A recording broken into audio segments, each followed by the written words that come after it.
एक राजमहल में काम करने वाली जाती थी। तो अब राजमहल में जो काम करेगी वो तो उसका लड़का था।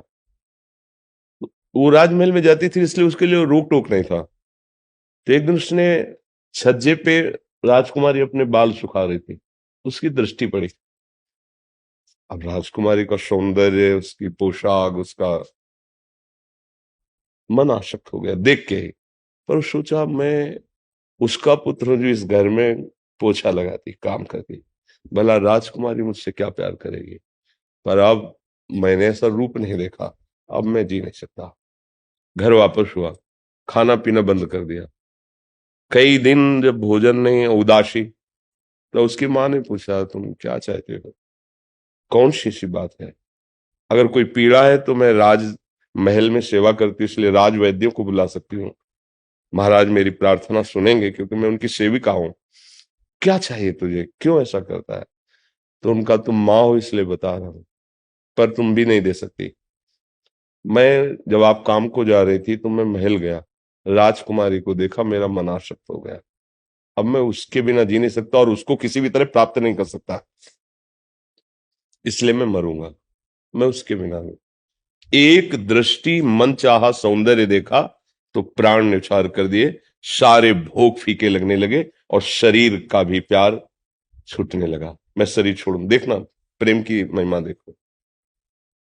और उसकी हिम्मत कैसे पड़े मां की, पर पुत्र से बढ़कर कोई नहीं है।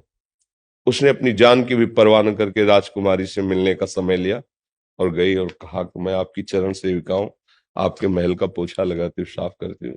जो कहने जा रही हूँ मृत्यु दंड देने लायक बात है, पर यदि आप क्षमा करें तो मेरी हिम्मत बने। तो उनका नहीं नहीं, आप बोलिए क्या बात।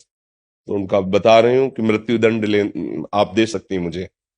मेरा पुत्र आपके रूप यौवन पर आसक्त हो गया है और जिस दिन से देखा उस दिन से भोजन नहीं पाया।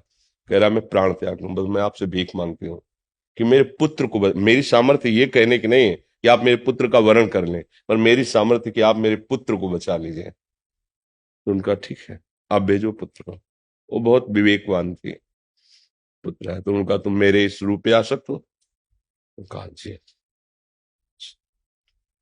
3 दिन बाद आना, अगर ये रूप आपको पसंद आएगा तो मैं ये शरीर आपको दे दूंगी। जाओ खाओ पियो मौज से रहो, 3 दिन बाद आना। उसने राजवैद्य से अधिक शौच होने वाला पदार्थ ले लिया, जो पानी ही पानी, पानी ही पानी। 3 दिन लगातार 20-50 शौच, और उसको स्वर्ण के पात्र में रखवाया। 3 दिन बराबर शौच होने के कारण चेहरे की आकृति बदल गई, शरीर ऐसा। बुला उसको और मल के ढक्कन खुला रखो, पूरे कमरे में बदबू, घृणित बदबू। उसमें बुलाया गया, जाओ राजकुमारी बुला रहे। पहले तो इतनी बदबू, 3 दिन का मल वो खुले पात्र में रखा, वैसे किया। जब राजकुमारी के समीप गया तो बराबर शौच होने के कारण आकृति, शरीर का वो तेज, वो सब। तो उसने कहा कि वो तेज कहाँ गया। बोले उस घड़े में भरा है। उल्टी जैसा लगा, भगाओ। राजकुमारी इनका इसी शरीर से प्यार करते हैं, भाग क्यों रहे हो, यही तो चमक रहा था। ये मल मूत्र ही था जो चमक रहा था, शरीर का ढांचा तो वही है, कहाँ जा रहा है। नहीं हमें बात नहीं करनी, राग खत्म हो। ये जीवन भगवान और भगवान के प्रेम करने वाले महाभागवतों के दर्शन के लिए मिला है। हमारा जीवन धर्मयुक्त हो और भगवत प्राप्ति हो, अर्थात मैं भगवत प्रेमी बन जाऊं।